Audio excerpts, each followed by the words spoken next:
কে 231তম এপিসোডে আপনাদের সবাইকে যেমন আমন্ত্রণ জানাচ্ছি, সেই সাথে প্রথম থেকে শেষ পর্যন্ত শোনার অনুরোধ রাখছি। আশা করছি ভালো লাগবে আপনাদের আমাদের আজকের এই এপিসোড। আসলে ঈদ ফুরিয়ে গেছে, কিন্তু আমাদের যে স্টোরি আপনারা পাঠিয়েছিলেন সেই স্টোরির অনেকগুলো বাকি আছে, অনেকগুলো পড়া হয়নি, অনেকগুলো সামনে হয়তো নতুন কোনো একটা স্পেশাল এপিসোডে পড়া হবে, এরকম নানান ধরনের পরিকল্পনা চলছে।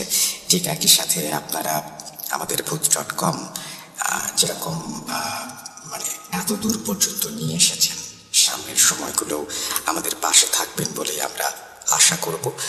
আর কথা না বাড়িয়ে সরাসরি এখন ঘটনায় চলে যাচ্ছি। প্রথম ঘটনাটি পড়ে শোনানোর আগে একটু ছোট্ট করে জানিয়ে দিই আমাদের ইমেল অ্যাড্রেস russell.booth.com@gmail.com। আপনার নাম, ঠিকানা এবং ফোন নাম্বার সহ আপনার জীবনে ঘটে যাওয়া বা আপনার জানা সেরা ঘটনা লিখে পাঠিয়ে দিন আমাদের কাছে। ঘটনার শুরুতে অবশ্যই উল্লেখ করুন যে ঘটনাটি আপনি স্টুডিওতে এসে শেয়ার করতে চান, নাকি আপনি চান আপনার ঘটনা আমরা পড়ে শুনি। আমরা চলে যাচ্ছি আমাদের প্রথম ঘটনায়।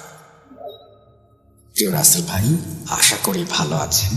আর যদি ভালো নাও থাকেন, মহান আল্লাহর কাছে দোয়া করি মহান আল্লাহ মালিক যেন আপনাকে ভালো রাখেন। আমি নিয়মিত ভূত এফএম শুনি না, তবে গত 2-4 মাস পর্যন্ত ইউটিউবে আপনাদের স্টোরিগুলো শুনছি, বেশ ভালো লাগছে।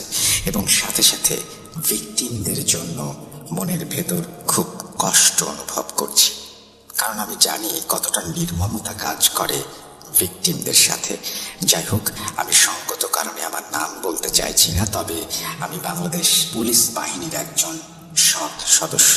বর্তমানে আমি বরিশাল রেঞ্জের কোনো এক জেলায় কর্মরত আছি। আমার জীবনে রয়েছে 3টি ঘটনা, যার ভেতর থেকে আমি একটা শেয়ার করছি। সোজা ঘটনায় চলে আসি। প্রথমে আমার পারিবারিক বর্ণনায় আসি, নতুবা মানুষ কতটা হিংস্র হতে পারে তার পুরোপুরি আপনারা বুঝতে পারবেন না। আমার পরিবারের আমি একমাত্র পুত্র সন্তান। আমি ব্যতীত আমার আরো 2টি বোন আছে, যারা আমার বড়। আমার মা আমার চাকরির শুরুতেই মারা যান। বাবা মারা যান চাকরির 6 বছরের মাথায়। নিকটতম আত্মীয় বলতে কেউ নেই। 2 বোন আছেন তাদের পরিবার নিয়ে, তাদের কাছে সাহায্য সহানুভূতি মেলে না। আমি বিয়ে করি। আমার চাকরি যখন 3 বছর অতিক্রম করেছে, তখন যা ছিল আমার পছন্দের একটা মেয়েকে। তার জন্মস্থানের দূরত্ব আমার থানা থেকে আনুমানিক 30 কিলোমিটার। এখন ঘটনায় যাই। ঘটনা 1।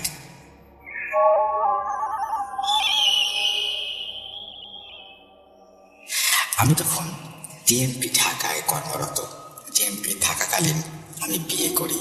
বিয়ে করে কিছুদিন ভালোই কাটে, কারণ পরিবারে আমি, বাবা, আমার স্ত্রী, এই হলো সদস্য। সুখেই থাকার কথা। আমি যথারীতি কর্মস্থলে নিয়োজিত, কারণ আমার বাবা যেহেতু একা থাকে আর বয়স্ক, তাই প্রথম অবস্থায় আমার স্ত্রীকে গ্রামের বাড়িতেই রাখি। আমি কর্মস্থলে থাকাকালীন প্রায় 5 মাস পরে আমার স্ত্রীর বিরুদ্ধে আমার কাছে অনেক অভিযোগ আসা শুরু করে। অভিযোগগুলো হলো, আমার স্ত্রী আমার বাবাকে যথাসময়ে খাবার দেয় না, সারাদিন বাসার দোতলায় উঠে থাকে আর একা একা কথা বলে, সে মোবাইল নিয়ে সারাদিন থাকে, আর পড়াশোনার স্থলে কিছুদিন পর পরে যেতে চায়। আরো অনেক আছে, নাই বললাম। অবশেষে আমার কাছে এসব কথা আসার পর আমাদের ভেতরে কিছুটা দ্বন্দ্ব দেখা যায়। আমি আমাদের পারিবারিক অশান্তির মিটমাট করার জন্য, তাকে নিয়ে থাকার জন্য ডিএমপি থেকে বরিশাল রেঞ্জে অনেক কষ্টে পোস্টিং করাই। আমি আপনাকে বুঝাতে পারবো না যে নিচু পদে কর্মচারীরা কতটা অবজ্ঞার শিকার হয় আমাদের পুলিশ বিভাগে। যাই হোক, একটা জেলায় পোস্টিং হয়। আমি তাকে নিয়ে পারিবারিক সমস্যা দূর করতে কর্মস্থলে বসবাস করা শুরু করি। কিন্তু আমার স্ত্রীর কাছে আসাটাই যে আমার জীবনের জন্য সবচেয়ে বড় অভিশাপ হয়ে দাঁড়াবে তা আমি জানতাম না। ছোট করলাম রাসেল ভাই, আমার স্ত্রীর কিছু খারাপ কাজ আমার চোখে সরাসরি ধরা পড়ে। সে আমার দূরে থাকার কারণে একটা অনৈতিক সম্পর্কে জড়িয়ে পড়ে। খারাপ বলতে যা বোঝায় তাই। আমি এসব কষ্টে মরে যাই অবস্থা, কারণ সে আমার অনেক পছন্দের একটা মানুষ ছিল। বলে রাখি, আমি আইটি বিষয়ে, কম্পিউটার রিলেটেড বিষয়ে খুব দক্ষ ছিলাম এবং আমার পুলিশ বিভাগের সফটওয়্যার রিলেটেড সিডিএমএস, পিআইএমএস, মামলা লেখা আর অনেক কিছু সহ ফেসবুক হ্যাক করতে পারতাম। আমার স্ত্রীর প্রতি নানা কৌতূহল থাকার কারণে আমি প্রথমবার কারো ফেসবুক হ্যাক করি। এই হ্যাক করাটাই আমার জীবনকে কষ্টের সমুদ্রে নিক্ষেপ করে। পরবর্তীতে হ্যাক করি যার সাথে অনৈতিক সম্পর্কে জড়িয়ে আছে তারটা। আমি অনেক তথ্য সংগ্রহ করি, আর এসব তথ্য প্রমাণ সংগ্রহ করার পর আমি তার কলেজে যাতায়াতের প্রতি লক্ষ্য রাখি। তারপর হাতে নাতে ধরা পড়ে আমার কাছে। আমি যথারীতি আমার অবস্থান থেকে প্রতিবাদ জানাই আর বাসায় নিয়ে আসি। আসার পর তাকে দুটি থাপ্পড় মারি, কিন্তু আমার মনের ভেতর তার জন্য ক্ষমা বিষয়টা কাজ করছিল। জানতাম না আমার প্রতিবাদ করাটা আমার জীবনকে শেষ করে দেবে, মৃত্যুর মুখে নিয়ে যাবে। ঘটনা 2, আমার স্ত্রী রাগ করে আমার বাসা ত্যাগ করে তার বাবার বাড়ি চলে যায়। বলে রাখি, আমার স্ত্রী ছিল 5 বোন। কেন বললাম তা আপনাদের কাছে পরে বলছি। আমি যথারীতি আমার স্ত্রীর বিষয়ে সবকিছু আমার স্ত্রীর বড় ভাইকে জানাই। তার কোনো প্রতিক্রিয়া আমি দেখতে পাই না, কিন্তু আমি যে আমার স্ত্রীকে দুটি থাপ্পড় মেরেছি সে বিষয়ে সে আমাকে অনেক হুমকি ধামকি দিতে থাকে। আমি অবাক হয়ে যাই। আমি মধ্যবিত্ত পরিবারের হওয়াতে চাকরির ভয়ে তর্কে না জড়িয়ে তার কথার কোনো উত্তর দেই না। আমি তার বোনদেরকে জানাই ও তাদের কাছে আমার স্ত্রীকে বাসায় ফিরিয়ে দেবার জন্য রিকোয়েস্ট করি, কিন্তু জানতাম কি ভয়ঙ্কর জীবন অপেক্ষা করছে আমার জন্য। আমার স্ত্রী ফিরে আসে, কয়েকদিন ভালোভাবে কাটছিল। একদিন অফিস থেকে ফিরে এসে আমার স্ত্রীকে বাসায় দেখতে না পেয়ে কল দেই। সে জানায় পাশের বাসায় ভাবির বাসায় আছে। আমি না ডেকে আমার কাছে বাসার আরো একটা চাবি থাকায় ঘরে প্রবেশ করি। যখন আমি আমার পোশাক খুলতে যাই তখন আমার পোশাকের পকেট থেকে 5 টাকার একটা কয়েন পড়ে যায়। কয়েনটা খাটের পায়ের কাছে গড়িয়ে গেলে আমি নিয়ে যখন আনতে যাই তখন সামান্য একটা লাল কাপড়ের টুকরো আমি আমার পায়ের কাছে দেখতে পাই। তখন আমার কোনো কৌতূহল হয়নি, কারণ ময়লা পড়ে থাকতে পারে ভেবে টাকা নিয়ে চলে যাই। যথারীতি চলছে আমাদের পারিবারিক জীবন। একদিন বিকেলে পুলিশ লাইন মাঠে ফুটবল খেলে যখন বাসায় একটু তাড়াতাড়ি আসি, এসেই যখন দরজা নক করি তখন প্রায় 9 মিনিট পরে আমার স্ত্রী এসে দরজা খুলে দিলে আমার রাগ হয়, কারণ আমি ভিজে দাঁড়িয়েছিলাম। আমি রুমে গিয়ে লক্ষ্য করি যে মরিচ পুড়ালে যেরকম ঝাঁঝালো গন্ধ আসে ঠিক তেমন গন্ধ আসছে। আমি ফ্রেশ হতে ওয়াশরুমে গেলে দেখতে পাই আমার স্ত্রী গ্যাসের চুলোতে সরিষা পুড়াচ্ছে। আমি জানতে চাই সরিষা দিয়ে কি করবে। আমার স্ত্রী আমাকে উত্তর দেয়, জানো তো কিছু সরিষা অনেক কাজে লাগে। এদিকে এমন ঘটনা ঘটতে থাকে প্রায় প্রতিদিন। ঘটনা 3, একদিন বাড়ি থেকে খবর আসে যে বাবা স্ট্রোক করেছে। আমি অফিস থেকে 11টার সময় বাসায় চলে আসি। আসার পর দেখি যে আমার প্রবেশের সাথে সাথে আমার স্ত্রী খুব অস্থির হয়ে পড়ে। আমি অস্থির হওয়ার কারণ ও বাড়ির বিষয়ে জানতে চাইলে সে বলে যে বাড়ির বিষয়ে সে কিছু জানে না। বলে রাখি, প্রায় 3 মাস বাবা আমাদের সুখের জন্য হোটেলে ও চাচাতো বোনের বাসায় খাবার খেত। বাবার হয়তো এমনই হন। আমি যখন বাসায় আমি দেখি বিছানার উপর সাদা কাপড় পরে আছে, তার উপরে লাল একটা কলম পড়ে আছে। আমি 7-5 না ভেবে বাবার কথা বলে তাকে রেডি হতে বললে সে বলে, তুমি যাও, আমি যাব না। রাতে থাকবে কি করে? সে বলে যে পাশের বাসার ভাবির সাথে থাকবে। আমি কথা না বাড়িয়ে চলে যাই। বাবা স্ট্রোক জনিত কারণে প্যারালাইজড হয়ে যায়, খুব মানসিক কষ্টে পড়ে যায়। আমি হাসপাতালে রেখে চলে আসলে আমার ভেতরেই প্রথম কোনো প্রবলেম দেখতে পারি। ততদিন পর্যন্ত সুস্থ ছিলাম যতদিন পর্যন্ত সাদা কাপড়ের ব্যবহার হয়নি। আমি খেতে পারতাম না। খেতে না পারায় আমার স্ত্রী আমাকে রাতে গরুর দুধ খেতে দিত। জানতাম না যে এটা তার যন্ত্রণা দেওয়ার নতুন কৌশল। আমার মনে হচ্ছে মাঝখানে কিছু অংশ একটু এলোমেলো হয়ে গেছে, দেখি পরবর্তীতে তার সমাধান আসে কিনা। ঘটনা চালিয়ে যাচ্ছি। আমি নামাজে ছিলাম, যার কারণে খুব একটা বেশি প্রভাব আমার উপরে পড়েনি। আমার মৃত মায়ের হয়তো দোয়া আমার সাথে কাজ করেছে। যাই হোক, আমি ঘটনাসমূহ বলি। তার এমন কর্মকাণ্ড আর আমার শারীরিক অবস্থার পরিবর্তন হতে থাকলে আমি ডাক্তার দেখাই। ডাক্তার বলে যে আপনার রক্ত শূন্যতা দেখা দিয়েছে। আমি বুঝতে পারি যে আমি অসুস্থ। বলে রাখি রাসেল ভাই, আমি আমার স্ত্রীর সাথে থাকার সমস্ত আগ্রহ হারিয়ে ফেলি। এটা তার কালো জাদুর প্রভাব। আমি ঔষধ ও খাবার দাবার খাই, কিন্তু কোনো পরিবর্তন হয় না। আমি নামাজ পড়তে পার্শ্ববর্তী এক মসজিদে যাই, আর হুজুরের সাথে দেখা হলে সে আমার সাথে আলাপচারিতা করতে থাকে, কারণ সে আমার ফুটবল খেলার প্রচুর ভক্ত ছিল। আমি টিএমপির মূল একাদশে ফুটবল খেলেছি। আমার শরীরের এমন অবস্থা কেন জানতে চাইলে আমি হুজুরের কাছে সব কথা খুলে বলি। সে আমাকে বলে যে আপনি সময় করে সেই খাটের পায়ার লাল কাপড়টা আমার কাছে নিয়ে আসবেন। সাদা কাপড়ের কথা হুজুরের কাছে বলতে আমার মন থাকে না। সুযোগ বুঝে স্ত্রী রান্না করার সময় আমি খাটের পায়ার থেকে বের করার চেষ্টা করি এবং সেই কাপড়টি পেতে সমর্থ হই। বলে রাখি যে লাল কাপড়টা ছিল আমার মাথা যেখানে আমি রাখি তার সোজাসুজি। আমি মাগরিবের পরে অফিসে যাই ও হুজুরকে সব কথা বলি। হুজুর এসে আমাকে যা বলেন তা শুনে আমি আকাশ থেকে পড়ি। তিনি আমাকে বলেন, আপনি কালো জাদুতে আক্রান্ত। আকাশ থেকে পড়বো না কেন? আমি কোনোদিন এগুলো বিশ্বাস করতাম না। হুজুর আমাকে বলেন যে আপনি এশার নামাজ পড়ে আমার সাথে বড় হুজুরের কাছে যাবেন। আমি স্যারকে বলে নামাজ না পড়ে অফিসের কাজ সেরে এশার পরে বের হই। হুজুরের কাছে যাই। হুজুর প্রায় 20 মিনিট পর আমার কাছে আসে এবং বলে, কি পুলিশ, ক্ষমতা খাটলো না পুলিশের? আমি কিছুই বুঝি তার কথার। পরে সে আমাকে উঁচু করে আসতে বলে। আমি যথারীতি তাই করি। আমাকে মাদুরে বসে হুজুর কি যেন পড়ে জিন হাজির করেন। হাজির করার সময় দেখতে পাই যে তার টিনের ঘরের ওপর থেকে কি যেন মচর মচর করে হেঁটে ঘরে প্রবেশ করছে, আর দরজা খোলা ছিল। আমি বসা ছিলাম হুজুরের মুখোমুখি, কিন্তু কাউকে প্রবেশ করতে দেখিনি। কিন্তু হুজুরের কাছে এসে এসে খুব সুন্দরভাবে সালাম দেয়, তা আমি এবং শাস্তা হুজুর স্পষ্ট শুনতে পাই। আমার কাছে জানতে চাইলে সে জানায় আমার ওপর আমার স্ত্রীর 2 বোন কালো জাদু করেছে, আর কাজে সহায়তা করেছে আমার স্ত্রী। তাদের উদ্দেশ্য হচ্ছে আমার পরিবার থেকে আলাদাকরণ আর আমার স্ত্রীর বাধ্যকরণ। বলে রাখি, আমি সব ধরনের নির্যাতন এই ঘটনার 4 মাসে সহ্য করেছি, কিন্তু কোনো প্রতিবাদ করতাম না।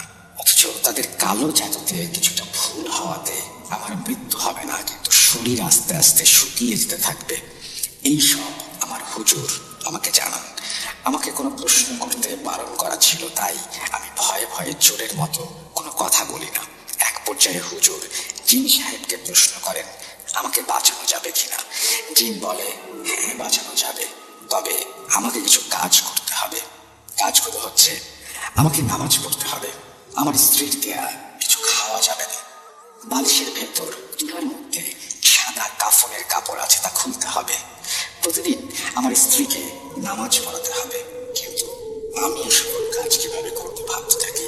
ভাবতে ভাবতে আমার ভাবনার উত্তর জিন দিয়ে দেয়। সে বলে, তুমি পারবে না আমি জানি, তবে তোমাকে আমরা সাহায্য করব। আমি বালিশ থেকে কাফনের কাপড় সরিয়ে ফেলবো, আর খাবার সময় তুমি দম বন্ধ করে 2 বার বিসমিল্লাহ বলে খাবে।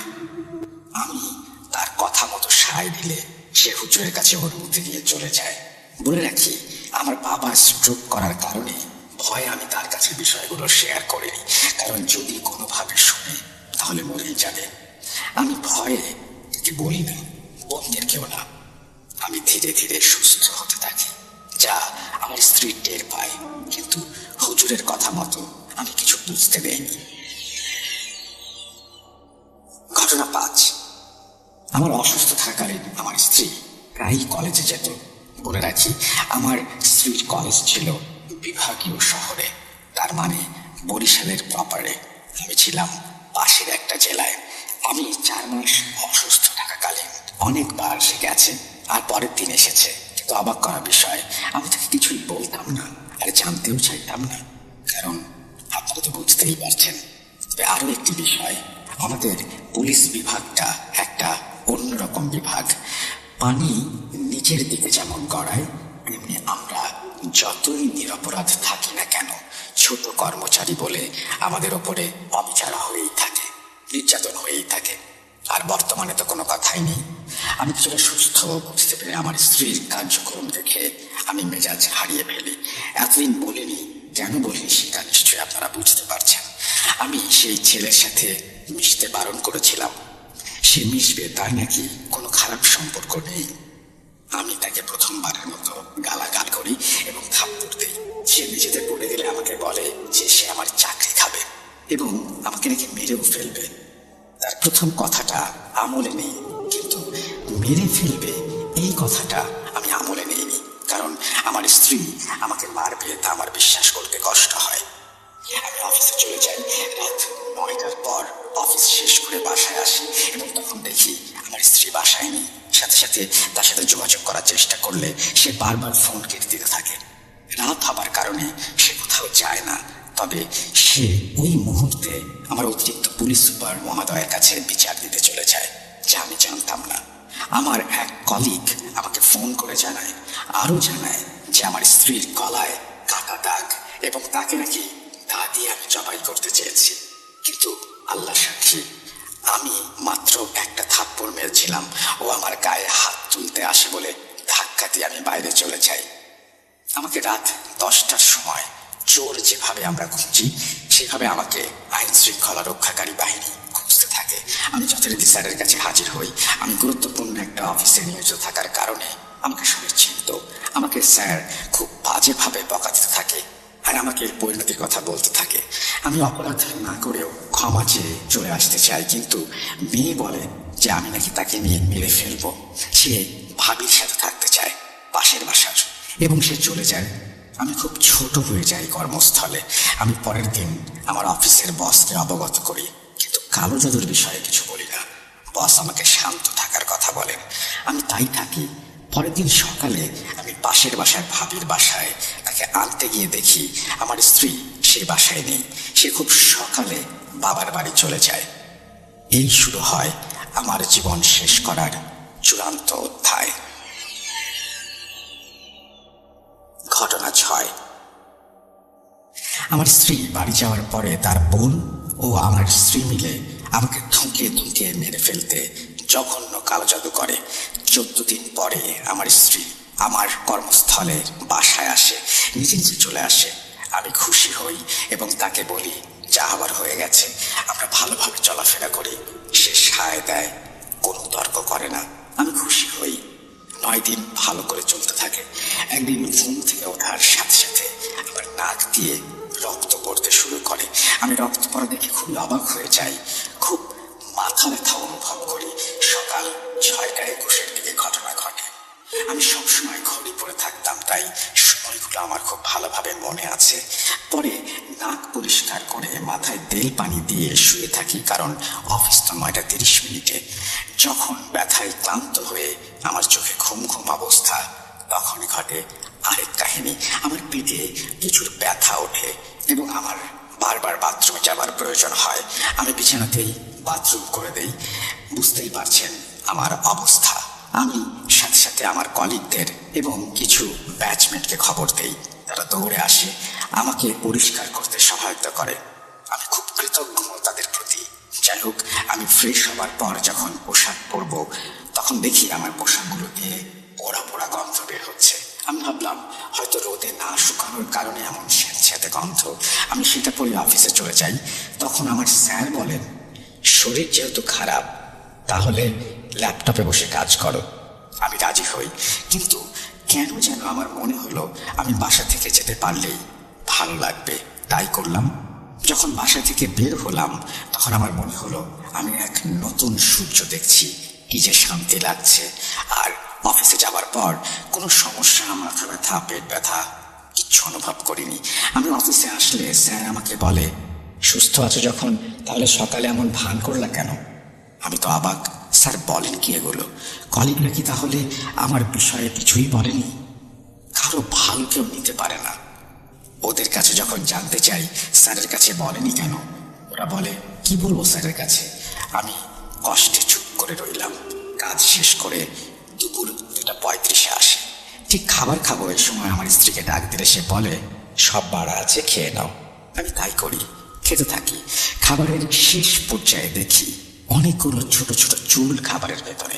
আমি আর না খেয়ে খাবার রেখে দিই, ঘুমোতে চলে যাই।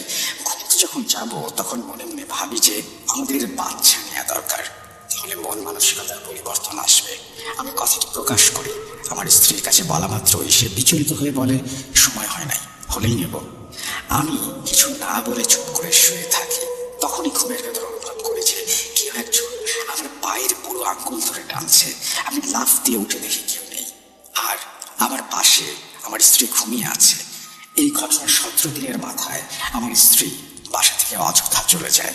আমার স্ত্রী বাসায় থাকাকালীন সময়ে এই একটা সমস্যায় লক্ষ্য করতাম যে কে যেন আমার পা ধরে টানে। কিন্তু আমার স্ত্রী চলে যাওয়ার পরে রাতের ঘটনা, রাত 2:25, মোবাইল টিপতে টিপতে ঘুমিয়ে পড়ি।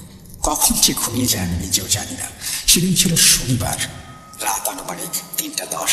আমার কান সবসময় সজাগ থাকে, সেই জন্য আমি ওই সময় আওয়াজ পেতে থাকি যে আমার রান্নাঘরে 4 থেকে 5 জন মিলে কথা বলছে আর কি যেন খাবার খাচ্ছে। শব্দ শোনার পরে আমি উঠে বসি ও মোবাইল খুঁজতে থাকি। ঘুমের কারণে বুকের ওপর আমার মোবাইলটা পড়ে যায় আর খাপ খুলে যায়, যার কারণে কোথায় যেন বন্ধ হয়ে থাকে। আমি তো ভয়ে ফুলে 3 জন হয়ে গেছি। কি করব? চিৎকার দেব না 2 তলা থেকে লাফ দেবো জানলা দিয়ে ভাবছি। তখনই দেখি আমার সামনে থেকে দেয়ালের দিকে একজন হেঁটে যায় এবং সেখানে হেলান দিয়ে দাঁড়িয়ে আমার দিকে তাকিয়ে থাকে। আর বাইরে কি কারণে যেন জোরে কুকুর ডাকতে শুরু করে। কারণ বুঝতে পারি না কেন এমন ঘটছে। আমার এমন সাহস ছিল, যদি কেউ আমাকে গভীর রাতে নদী পার হতে বলতো তাও পারতাম, কিন্তু এখন দেখি আমি ভয়ে মারা যাচ্ছি। আমি জোরে জোরে আল্লাহ আল্লাহ বলতে থাকি এবং যত সূরা জানি আমি সব সূরা পড়তে থাকি। সেই মুহূর্তে আমার কাছে আসতো না কালো ছায়াগুলো, শুধু বিছানার চারপাশে ঘুরতে থাকে। সজ্ঞানে কতক্ষণ এভাবে ভয়ানক বিষয়গুলো দেখেছি। চারপাশে কুকুরের ডাক, ঘরের ভেতরে দৌড়ের শব্দ, ঘুটঘুটে অন্ধকার। আমি পাগল হয়ে যাচ্ছিলাম। আমি যখন সুইচ বোর্ডের নিকটে যাই লাইট জ্বালাতে, দেখতে পাই আমার সামনে থেকে ছায়াময় 4 জনের একজন জোরে আমার বুকের ওপরে উঠে আঘাত করছে। আমি চিৎকার দিয়ে খাটের সাথে বাড়ি খাই। আমার বুকের ওপর আঘাত করার ফলে আমার নাক দিয়ে রক্ত পড়ছে এবং সেটা আমি অনুভব করতে পারি। আমি যখন পড়ে যাই তখন উপলব্ধি করি যে অন্য একজন আমার ডান পায়ের পুরো আঙুল ধরে টানছে আর কি যেন সব বলছে বুঝতে পারছি না। সাথে সাথে আজানের শব্দ আমার কানে আসে এবং সেই শব্দ আসা মাত্র নিমিষেই সবকিছু উধাও হয়ে যায়। আমি ঘামিয়ে যাই আর কান্না করতে থাকি। কি করবো ভাবতে ভাবতে একটা সময় ক্লান্ত হয়ে ঘুমিয়ে পড়ি। সকালে উঠে দেখি আমার নাক দিয়ে রক্ত গড়িয়ে পড়ে আমার গায়ে থাকা স্যান্ডো গেঞ্জি ভিজে গেছে। আমি অফিস শেষে হুজুরের কাছে গেলে যে দেখি যে হুজুর তার মেয়ে জামাই বাড়িতে গেছে। মনে চাইছে তখনই জোরে কান্না করে দেই। কি করব ভাবতে ভাবতে শেষ আমি। তখন কল করি আমার স্ত্রীকে, তার কোনো সাড়া আমি পাই না। সাথে সাথে আমার এক মেয়ে বন্ধু তার কাছে ফোন দেই। মেয়ে বন্ধুটার সাথে আমি বড় 1 থেকে অনার্স 2nd ইয়ার পর্যন্ত পড়েছি, আর ওর বাবা একজন ব্রাহ্মণ। ওর কাছে সব কথা খুলে বলি। তখন ওর বাবার নাম্বার দিলে তার সাথে কথা বলি। সে বলে এই বিষয়গুলো সম্পর্কে তার কোনো জ্ঞান নেই এবং তিনি বলেন তুমি ভালো হুজুরের কাছে যাও। রাতে অফিস শেষ করে বাসায় নামাজ পড়ি। কোরআন শরীফ পড়তে পারতাম না, তাও আমার কাছে রাখি। সাথে রাখি আমার বাসায় থাকা দা আর আমার ব্যক্তিগত আত্মরক্ষার জন্য ব্যবহৃত একটি বার্মিজ গিয়ারওয়ালা চাকু, যার বর্তমান মূল্য 3200 টাকা। আমি যথারীতি শুয়ে পড়ি, কিন্তু ঘুম তো আসতে চায় না। দিন দিন না ঘুমাতে ঘুমাতে শরীর দুর্বল ও খাদ্যে অরুচি চলে আসছিল। রাত তখন 1:54। আমি রুমের মেঝেতে দৌড়ানোর শব্দ পাই আর উপলব্ধি করতে পারি দেয়ালের কাছে কে যেন আমাকে উকি দিয়ে দেখছে, কিন্তু আমার রুমে আসছে না। আমি টের পাই আমার সাথে থাকা চাকুটা হাতে নেই, আর অন্য হাতে মোবাইল লাইটটা আমি জ্বালিয়ে যা দেখতে পাই তা ছিল আমার জন্য আমার জীবনে দেখা সবচেয়ে ভয়ঙ্কর কিছু। আমি দেখতে পাই প্রায় সুদূরবিহীন একটা মাথা, রক্ত পড়ছে, কিন্তু উকি মেরে এসে আমাকে দেখছে। আমি কি করব? চিৎকার করব না কি করব ভাবতে ভাবতে কোরআন শরীফ হাতে নিই আর চাকু তার দিকে ছুঁড়ে মারি। মাথাটার পাশ থেকে যে আমার আলনার কাঠের সাথে চাকুটা সোজা ঢুকে যায়। মাথাটা চাকুটার দিকে তাকায়, আমি দেখি, সাথে সাথে জোরে জোরে আল্লাহু আকবার বলতে থাকি। সেদিন দেখলাম যে মুসলিম হয়ে জন্ম নেওয়াটা আমাদের জন্য কতটা সার্থকতা। আমি কখন এমন করতে করতে ঘুমিয়ে পড়ি জানি না, কিন্তু ভোর হতেই দেখি যে আমার নাক দিয়ে আবার রক্ত পড়ছে। এমনভাবে 13টা দিন আমার সাথে একই ঘটনা ঘটে এবং নাক দিয়ে রক্ত ঝরা বাড়তে থাকে। এত রক্ত যে আমি রক্ত শূন্য হয়ে পড়েছিলাম। স্ত্রীকে কল দেই, সে অনেকদিন পর ফোনটা রিসিভ করে। আমি রিসিভ করা মাত্রই মনের কষ্টে কেঁদে দিই আর বলি, আমাকে ছেড়ে থেকো না, তাহলে হয়তো আমি মারা যাব। আমার স্ত্রী উত্তর দেয়, যেমন কর্ম তেমনই তো হবে। উত্তর শুনে আমার আর কিছু বুঝতে বাকি ছিল না। ঘটনা 7, হুজুর তখনও আসেনি। বোনদেরকে জানাবো বলে সিদ্ধান্ত নেই। আমি ডিআইজি স্যারের অডিট থাকার কারণে কাজের চাপে সবকিছু ভুলে যাই, কারণ আমি খুবই গুরুত্বপূর্ণ একটা দায়িত্বে ছিলাম। রাত দিন তার কাজ করতে থাকি। অপরদিকে আমার বোনকে জানাবো ঠিক করি। সেই দিন রাত আনুমানিক 11টার সময় বাসার তালা খুলতে পারছি না, কিন্তু নতুন তালা খুব সহজেই খুলে যেত। পরে অনেকক্ষণ বাদে খুলতে সমর্থ হই। ঘরে ঢোকা মাত্রই অদৃশ্যকে যেন আমার বুকের উপর জোরে লাথি মারে এমন উপলব্ধি হয়, আর আমি সোজা গিয়ে পড়ি জানালার গ্লাসের কাছে। আমার হাত কেটে যায়। আমি চিৎকার দেওয়া মাত্র ওপরের বাসা থেকে ভাবি দৌড়ে আসে তার সন্তানকে নিয়ে। দরজা খোলাই ছিল, আটকানোর সময় পাইনি, তার আগে আঘাত করা হয়েছে। ভাবি আসা মাত্রই কালো অবয়বটা সরে যায়। ভাবি জানতে চায়, ভাই কি হয়েছে? আমি বলি, ভাবি জানি না। আমি ছিটকে পড়ে যাই। সে আমাকে ধরে তুলে খাটের উপরে বসায়। আমি তাকে চলে যেতে বলি, কারণ বাসায় আমি একা আর তিনি একজন মহিলা, তাই চলে যেতে বলি। সেও কথা মেনে নিয়ে চলে যায় আর বলে, ভাত দিয়ে যাবো কিনা? আমি শুধু 1 গ্লাস পানি দেবার কথা বলি, সে দিয়ে চলে যায়। ঘটনার রাত আমার সাথে যা ঘটে, কি করে তার কষ্ট আপনাদেরকে বুঝাই। আমার চাকুটা আমি খুঁজে পাচ্ছি না। সেদিন রাত থেকেই শুরু হয় আমার প্রতি কালো ছায়ার নির্যাতন। নামাজ পড়তে পারি রক্তের কারণে। আমি কোরআন শরীফে রাখবো, সেই মুহূর্তে আমাকে পুরো শূন্যে তুলে আঘাত করা হয়েছে। আমি খুব ব্যথা পাই আমার কোমরে। আর অন্য একজন কি যেন বলে, তাদের ভাষা আমি কখনো বুঝতে পারতাম না। অপর এক কালো ছায়া, তাকেও আমি ঠিক বুঝতে পারতাম না। এই প্রথম তার কথা আমি বুঝতে পেরেছি। তার কথা ছিল, এই তো এখনই তোকে মেরে ফেলতে পারি, এখনই মারছি না, যেন তোকে দিলে দিলে শেষ করতে পারি। আর কথাগুলো ছিল আমার স্ত্রীর কণ্ঠের। আমি ব্যথায় খুব কান্না করতে থাকি। আমি কিছুই করতে পারছি না। তখন সে অবয়বটা বলে, তোর বোনকে জানাবি? তাহলে তোর বোনকে কালই হত্যা করব। তোর বোন তো লেকের পাড় থেকে আসা যাওয়া করে, তাই না? আমি শুনে প্রথম তাদের কথার উত্তর দেই। আমি বলি, কোনোদিন বলবো না, কিন্তু অপরাধ কি? আমার বলা মাত্রই আমার বুকের ওপর সজোরে আঘাত আসে। আবার রক্তে ভিজে যায় আমার বুকটা। আমি নাক চেপে রাখি। আমি মনে মনে বলি, কেন আমি মারা যাই না, কেন হারাই না? আমি কখন যে রক্ত পড়তে পড়তে ঘুমিয়ে যাই নিজেটা জানি না। সকালে আমাকে সবাই হাসপাতালে নিয়ে যায়। আর সময় ছিল বেলা 3টা। আমার কলিগরা আমাকে বলে, যখন তোমাকে স্যার ফোন দিতে বলে তখন প্রায় 19 বার তোমাকে কল দিয়ে না পেয়ে তোমার বাসায় পাঠালে দেখতে পারি যে তুমি উপর হয়ে শুয়ে আছো আর তোমার বুকের নিচে থাকা রক্তগুলো বিড়াল চেটে চেটে খাচ্ছে। বিড়ালটা খুব কালো, এত কালো বিড়াল আমরা দেখিনি। বিড়ালের চোখটাও কালো। আমি দেখে সাথে সাথে দৌড়ে নিচে নেমে কল দেই। বলে রাখি, আমি রাতে দরজা লাগাতে পারিনি, সময় পাইনি। অন্য সবাই চলে আসে, আমাকে হাসপাতালে নিয়ে যায়। আমি কিছুটা সুস্থ হলে ডাক্তার আমাকে শরীরে রক্তে অনেক অভাব তাই বলে। আমার কেউ আপন ছিল না, তাই কারো কাছে না বলে আমি চুপ করে থাকি আর ডাক্তারের দেওয়া ওষুধপত্রগুলো খেতে থাকি। অনেকটা জানতে চাই কি হয়েছে। আমি বলি না তাদের কাছে, কারণ যদি ওইগুলো আমার বেশি ক্ষতি করে।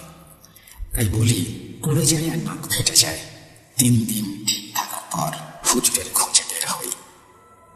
এবার একটা কথা বলে রাসেল ভাই, পুলিশের চাকরিটা একটা অন্য ধরনের চাকরি। ছুটি ছাটা এখানে অনেক কষ্টকর। আমাদের দায়িত্বটা এরকম। যাই হোক, আমি হুজুরকে পাই। সে আমাকে 1 দিন পর যেতে বলে, আর আমাকে দেখেই বলে, তোমাকে ওরা খুব কষ্ট দিবে, মারবে না। আমি হুজুরকে বলি, বাঁচতে চাই না। হুজুর বলে, কাল এসো, আসার পর বিরূপ প্রভাব পড়তে থাকে আমার উপর। আমার অফিস থেকে অনেক কাজ আমার কারণে বের হতে পারছিলাম না। কথা মতো আমি 1 দিন পরে হুজুরের কাছে যাই। হুজুর বলে, বসো আর বলো, খাবে কিছু? না হুজুর। কয় বেলা খাওনি? হুজুর, 5 দিন পানি কলা আর রুটি ছাড়া কিচ্ছু খাইনি। আমি ভাত খাবো কয়টা? হুজুর শুনে কেঁদে দেয়। আমি 2 প্লেট ভাত কিভাবে খাই টের পাই না। হুজুর আমাকে শান্ত করে তারপরে বলে, বাবা, তুমি কি অপরাধ করেছো তোমার বউয়ের সাথে? আমি তাকে বলি সব কথা, পূর্বের কথা। হুজুর বলে, তোমার স্ত্রী তোমাকে আস্তে আস্তে শেষ করার জন্য আবার কালো জাদু করেছে। আমি তাকে বলি, হুজুর, কোন কারণে সে করবে? প্রথম কারণ, তুমি তাকে মেরেছ। আর অন্য কারণ হলো, তোমাকে সে নিজে থেকে ছাড়তে পারছে না। তাহলে তো কাবিনের টাকা পাবে না। বলে রাখি, আমার সম্পর্কের বিয়ে ছিল, তাই বিশ্বাস করে আমি আমার স্ত্রীকে 10 লক্ষ টাকার কাবিন করি। হুজুরের কথায় আসি। তারপর হুজুর বলে, তোমার বউ সেই ছেলের সাথে বর্তমানে বরিশালে আছে। সেই ছেলেও তোমার উপর, তোমার ছবির ওপর কালো জাদু করছে। তারা দুইজনে তোমার উপরে কালো জাদু করছে। তোমার স্ত্রীর উদ্দেশ্য হলো তোমাকে তিলে তিলে মেরে ফেলা বা নির্যাতন করে টাকা নেয়া। সেই ছেলের উদ্দেশ্য তোমাকে মেরে ফেলা। হুজুর, আমি গরিব মানুষ, কোথায় পাবো এই টাকা? বাবার কাছে বলো। বাবা প্যারালাইজড, সে জানতে পারলে মরে যাবে। আমি কান্না করতে থাকি। আমি কি করব? শোনো, তুমি যে কালো কাটা মাথা দেখলা, সেটা হলো ছেলেটার কালো জাদুর ফল। ও তোমাকে সেদিন মেরে ফেলতো যদি না তোমার কাছে সেদিন কোরআন শরীফ থাকতো। আর যাদের দৌড়ের শব্দ তুমি শুনেছ, তারা মূলত দৌড়ায় না। মোট 4টা জিন তোমার পেছনে ক্ষতি করার জন্য লাগিয়ে দেয়া হয়েছে। তারা তোমাকে মেরে ফেলতে চায়। একজন তোমাকে বাঁচিয়ে রাখতে চায়, তিল তিল করে মেরে ফেলতে চায়। এটা নিয়েই জিনদের মধ্যে আবার মতবিভেদ রয়েছে, এবং তাদের সেই তর্ক বিতর্ক বা তাদের সেই মারামারি, সেগুলো সবই তুমি পেয়েছ। কাটা মাথাটা সেদিন ওদের পরাস্ত করতে পারে আর তোমাকে হত্যা করতে চায়, কিন্তু বেঁচে যাও। আর 3 জন তোমাকে বুকে আঘাত করে, যাতে তুমি ব্যথা পাও, রক্ত শেষ হয়ে মারা যাও। সেটা তোমাকে কালো জাদু করতে তোমার বাসার সামনের মাটি, তোমার পায়ে রাখা জুতোর ময়লা মাখা মাটি, শ্মশানের পোড়া হাড়, মাথার খুলি তান্ত্রিক দ্বারা ব্যবহার করিয়েছে। আর তান্ত্রিক নির্দেশ প্রদান করে ছেড়ে দিয়েছে তোমাকে মেরে ফেলতে। আর তোমার বউ তোমার উপরে খুব শক্তিশালী জিন চালনা করেছে। তারা চাইলে তোমাকে এখনই মেরে ফেলতে পারে, কিন্তু নির্দেশ অনুসারে তারা কাজ করবে। তোমার স্ত্রী যখন বাসায় আসে দ্বিতীয়বার বাবার বাড়ি থেকে, তখন যে 17 দিনের মতো তোমার বাড়িতে ছিল, এই কয়দিন তারা তোমার উপর কালো জাদু করেছে। তোমাকে বান মেরেছে, খুব ভয়ানক বান, যা আমি কাটাতে পারবো না। আর চেষ্টা করে যদি ব্যর্থ হই, তাহলে তো রক্ষাই নেই। তোমার বউ তোমার গায়ের পুরনো জামা নিয়ে যায়, তোমার চুল নিয়ে যায়, একদামে গামছা কেনে, সিঁদুর কেনে, লাল ও সাদা কাপড় কেনে, হরিণের চামড়া কেনে, কাফনের কাপড় কেনে, বাচ্চাদের হাড় সংগ্রহ করে, অনেক কিছু, যা দ্বারা তোমার স্ত্রী এবং তার বোনেরা তোমার প্রতি কালো জাদু করেছে। আর অনেক টাকার দ্বারা তারা এই কাজটি করিয়েছে। আমি নীরব পাথর হয়ে কথা শুনতে থাকি, আর চোখ থেকে অঝরে পানি পড়তে থাকে। কাকে ভালোবাসলাম আমি? দিনের পর দিন আমি শেষ হতে থাকি এমন ভালোবাসার মানুষের কাছে। ভাবতে ভাবতে হুজুর কি বলে তার কিছুই মাথায় ঢোকে না। হুজুর আমাকে 1 দিন পর আসতে বলেন। আমি রাত 8টার দিকে তার নিকটে যাই। সে আমাকে একটা মাদুরের ওপরে বসতে বলে, সাথে আরো 2-3 জন ছিল। হুজুর বলে, ভয় পাবে না। তোমার সামনে যে আসবে সেই জিনটা তোমাকে মেরে ফেলতে চায়। আমি বলি ঠিক আছে। তারপর হুজুর আমার গায়ে সরিষার তেল মাখান এবং কি যেন পরে ধোয়া তৈরি করেন। আমি সহ সবাই তার কিছুক্ষণ পরেই দেখতে পাই হুজুরের টিনের চালা ভেঙে একটা কালো ছায়া প্রবেশ করছে। আর তার একটু পরেই আরো একজন হুজুর গোছের সুন্দর একজন প্রবেশ করে। হুজুর খারাপ জিনটাকে প্রশ্ন করেন, তোমার কি ক্ষতি করেছে এই ছেলে যে তোমরা তাকে মারতে চাও? খারাপ জিনটা উত্তর দেয়, আমি তাকে মারতে চাই না, তবে প্রতিদিন আমাকে নির্যাতন করা হয় যাতে তাকে মেরে ফেলি। আমি আমার স্থানে প্রবেশ করি, তাই নিজেকে বাঁচাতে হলেও ওকে আমাকে মারতে হবে। কথাটা একবারে বয়স্ক বৃদ্ধের মতো। হুজুর বলে, তোমার জন্য কি করলে তুমি ওকে ছেড়ে দেবে? সে বলল, আমি দুর্গাসাগর নামক এক স্থানে থাকি। অনেক দিন পর্যন্ত বন্দি অবস্থায় আমি এখানে ছিলাম এবং মুক্তি পেতে শর্তে রাজি হই। আমি রাজি হওয়া মাত্র আমাকে ছেড়ে দেয়। আমি দূরে চলে যাবো ওকে মেরে, এই জন্য এই ছেলেকে মারতে আসি, কিন্তু অন্যদের জন্য পারি না।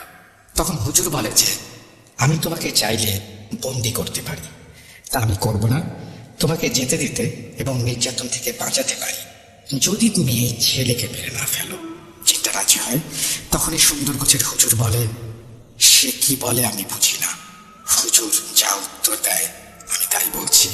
হুজুর সেই সুন্দর হুজুরকে নির্দেশ করে বলে তাকে যেন খুব সুন্দর এক জোড়া কবুতর দেয়া হয়, আর পানি দ্বারা ওর সমস্ত স্থান মানে আটকানোর স্থান পবিত্র মাটি ও পানি দ্বারা পরিষ্কার করা হয়। আর আমাকে বলে দেয়া হয় একদমে ছাগল কিনে পশ্চিমে ছেড়ে দিয়ে আসতে। তারপর জিনটা কোথায় যেন চলে যায়, আর ভালোভাবেই চলে যায়। শেষ হলো আমাদের প্রথম জিনের পালা। হুজুর শেষ করে ক্লান্ত হয়ে পড়েন আর আমাকে বিদায় দিয়ে বলেন, তাবিজ রাখো, শরীর বন্ধ করে দিলাম, কিছুদিন ভালো থাকবে।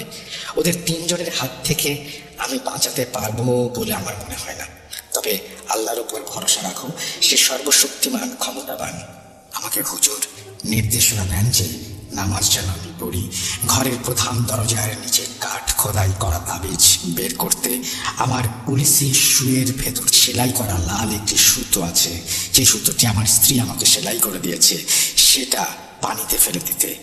আর গোসল যেখানে করি তার ময়লা যেখান দিয়ে যায় তার স্টিলের কাভারের নিচে তাবিজ ঝুলানো আছে, সেটাতে আগুন দিয়ে দিতে। আমার ল্যাপটপের ভেতরে সাদা কাগজ মুড়িয়ে রাখা হয়েছে, সেটা বের করতে। আর আমার রক্তে যা মিশে আছে তা বের করা যাবে না, তাই তিল তিল করে রক্ত শূন্য হয়ে আমি মারা যাব। নাসির ভাই, আমার দান করা রক্তে হয়তো বেঁচে আছে প্রায় 21টা মানুষ, কিন্তু কি নির্মম পরিহাস, আজ আমি রক্ত শূন্যতায় প্রতিদিন মারা যাচ্ছি। প্রতিদিন আমাকে আঘাত করা হয় আর নাক থেকে রক্ত গড়িয়ে পড়ে। বুকের পাঁজর আঘাতে ভেঙে যেতে চায়, কিন্তু ভাঙে না। ঘটনা আপন বলতে শুধু বাবা, সেও কিছুদিন পরে মারা যান। আমি তখন পৃথিবীতে একেবারে একা, কোনো নিকটাত্মীয় নেই। বোনরা পরিবার নিয়ে আছে, তাদের কথাও আমার ভাবতে হয়। ছোট হওয়ার পরও অনেক কষ্টে ছোট হয়ে আমি আমার স্ত্রীকে আমার সাথে দেখা করার জন্য রাজি করাই। একদম একা, সে আসেও কোনো এক স্থানে আমার সাথে দেখা করতে। আমি আমার কষ্টের চোখের পানি আটকাতে পারিনি, আর পাটা জড়িয়ে ধরে আমি তাকে বলি, কি আমার অপরাধ? সে কোনো অনুশোচনা না করে বলে, তুই কোনোদিন বুঝতে পারবি না, যা হবার হবে। আমি শান্ত হয়ে নিরুপায় হয়ে জানতে চাই, কি হলে আমাকে মুক্তি দেবে তোমরা? আমার স্ত্রী বলে, আমার কাবিনের টাকা দে, তাহলেই মুক্তি পাবি। আমি তাকে বলি, কোথা থেকে এই টাকা আমি দেব? তখন সে বলে, বাঁচতে হলে দে, নতুবা যা কিছু ঘটবে সেটা তোর ব্যাপার। তখন সে ছুটে যায় আর আমার বিভাগের কোনো এক পুলিশের বুদ্ধি নিয়ে আমার বিরুদ্ধে পুলিশ হেডকোয়ার্টারে অভিযোগ করে এবং ডিআইজি বরিশাল মহোদয়ের কাছেও সে অভিযোগ যায়। আমার বিরুদ্ধে বিভাগীয় মামলার চার্জ গঠন করা হয়। আমি সাময়িকভাবে বরখাস্ত হই। 2 বার আত্মহত্যা করতে গেছি, কিন্তু পারিনি, সেই খারাপ জিনদের কারণে। ওরা বলে তুই মরতেও পারবি না। আমি মৃত্যুর দিকে দিন দিন এগিয়ে যাচ্ছি, হয়তো মরে যাব কিছুদিনের ভেতর টাকা দিতে না পারলে। এই ছিল আমার কাহিনী। আমি 100 ছেলেদের ভেতরে খুব স্মার্ট ও সুন্দর ও ফিট ছিলাম, যা আপনি না দেখলে বিশ্বাস করবেন না। আমি সবার চোখে পড়ার মতো একটা ছেলে ছিলাম। বর্তমানে আমি শুকিয়ে কাঠ হয়ে গেছি, একটা জীবন্ত লাশ। আমি চাকরির 3 বছরের মাথায় বাংলাদেশের প্রচলিত সব পেনাল কোডের সকল ধারা মুখস্থ করে বলতে পারি, কিন্তু আমার সাথে ঘটতে থাকা ঘটনার কারণে সব স্মৃতি আমার মুছে যায়। আমি ভুলে যাই কম্পিউটারে পারা সব কাজ। খুবই কষ্ট নিয়ে লিখলাম। ভুলগুলো ক্ষমা সুন্দর দৃশ্যে দেখবেন। আমি যদি মারা যাই তাহলে অন্তত ক্ষমা নিয়ে মরতে পারবো। এই বলে তিনি শেষ করেছেন তার কথা। তারপর লিখেছেন, বিশেষ দ্রষ্টব্য, আমার ছবি আপনাকে দেখার জন্য দিলাম, তাহলে আপনি অন্তত বুঝতে পারবেন, উপলব্ধি করতে পারবেন যে কি হচ্ছে আমার সাথে। আপনার কাছে দাবি, আপনি শেয়ার বা কাউকে দেখাবেন না। ছবিটার কথা বলছেন নিশ্চয়ই, স্টাফদেরও না। তাহলে পুলিশ কর্তৃক আমি ঝামেলায় জড়িয়ে পড়তে পারি, তাই শান্তি মতো একটু মরতে চাই। আমি কারো ঝামেলা করতে চাই না। 100% সত্যি ঘটনার সময় হলে আর বেঁচে থাকলে নাকের যে রক্ত বা আমার যা যা শারীরিক অসুবিধা সেগুলো আস্তে আস্তে জানাবো। প্রকাশ করার আগে আমাকে একটা মেল করলে খুশি হব, তাহলে আপনার কণ্ঠটা শুনতে পারবো। আপনার একান্ত অনুগত ছোট ভাই। এই বলে তিনি তার ঘটনা শেষ করেছেন। থ্যাংক ইউ ভেরি মাচ আপনার ঘটনার জন্য। ঘটনাটা বেশ আগে পাঠানো, অনেক আগে। আমি জানি না যে এখন আপনার কি অবস্থা। আমি জানতে পারলে খুব ভালো হতো। আপনি ভালো আছেন তো? আমরা চলে যাব।